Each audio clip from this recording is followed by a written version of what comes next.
munaasabad ballaaran oo lagu sii sagoonteeyay 15 arday oo deeq waxbarasho oo wasiirka wasaaradda caafimaadka Soomaaliland uu ka helay dawladda deegaanka Soomaalida Itoobiya ka qayb galaya ayaa maanta lagu qabtay dugsiga sare ee House Secondary School.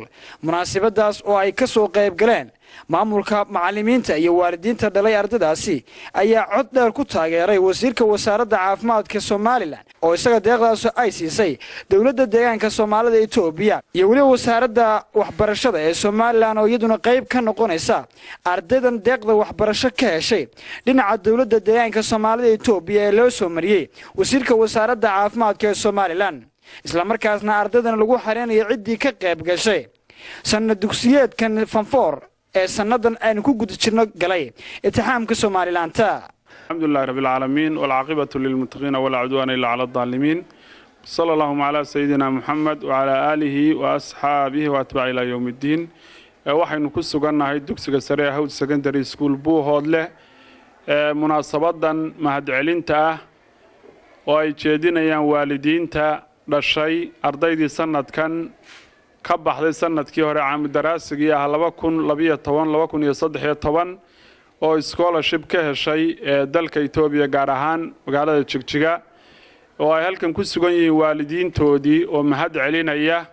ilaahay baa mahad leh. ugu horreyn waxaanu mahad celinaynaa wasiirka caafimaadka ee Soomaaliland Dr. Salebaan Ciise Axmed ayaanu mahad celinaynaa oo arrintan aad xil isaga saaray caruurtaas inay waxbarasho helaan.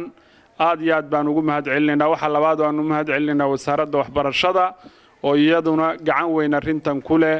aad baad dhammaantiin u mahadsantihiin. deegaanka runtii baahi badan baa ka jirta oo mid dhismaad iyo mid tacliimeed iyo mid scholarship intaba insha allahu tacaala waxaan rajaynaynaa inaad soo kordhisaan. wabillahi tawfiiq. waxaan u mahad celinaynaa wasiirka caafimaadka Soomaaliland Salebaan Ciise Axmed Kaar oo ardadii munaasabadan aan u fadhino ka qalin jabisay form 4ka sanadkan halgan badan u galay inay helaan scholarship oo aad ugu dadaalay. annana aad bay noo farx gelisay arrintaasi sababtu waxa weeye waa schoolshipkii u horeeyay gobolkan ardada u dhalatay loo helo ama loo doonaba. marka waxaan u mahad celinaynaa wasiirka aad iyo aad baan ugu mahad celinaynaa. waxaan kale u mahad celinaynaa wasaaradda waxbarashada Soomaaliland oo iyaguna dadaal fara badan noogu sameeyay. aad baan ugu mahad celinaynaa. run ahaantii xafladani waa xaflad aad iyo aad muhiim u ah.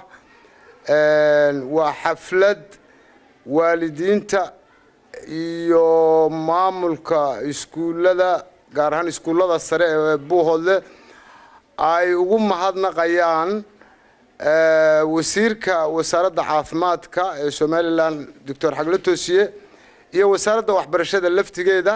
hadna waxa le ragga noo shaqeeyay ee ubadkayagii mustaqbalkooda nagala shaqeynaya noo dhisaya. waxaanu horey u baranayna ma aha runtii waa ku faraxsanahay boqolkiiba boqol baanu ku faraxsanahay. deegaanka iyo dadkoo dhanina waa nala qabaa.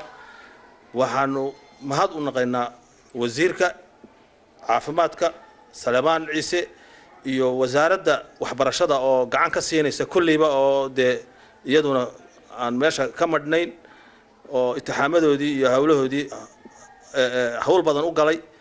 ilaahay baa leh mahadna waxaa leh wasiirka caafimaadka Salebaan Ciise Axmed Kaar oo wuxuu yiri dhammo maxamedaan raagay buu dhowrayaa shacbiga ku dhaqsada dastuurka iyo sharciga dhaharay jiiraale isagoo wax qabad badan soo qaban jiray imikana qaban doona.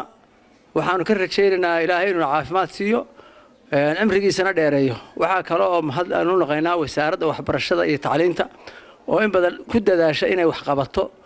waxaana loo qaban doonta ardaydaasina ardaydii ugu horeysay ee scholarship ka heshay dalka Itoobiya. dawladdaasina aad ugu dalaashay Soomaaliland. anigoo ku hadlaya magaca afka waalidiinta qaybta dumarka marka hore mahad waxa iska leh wasiirka wasaaradda caafimaadka Salebaan Ciise Axmed Kaar. mahadda labaadna waxa iska leh wasaaradda waxbarashada.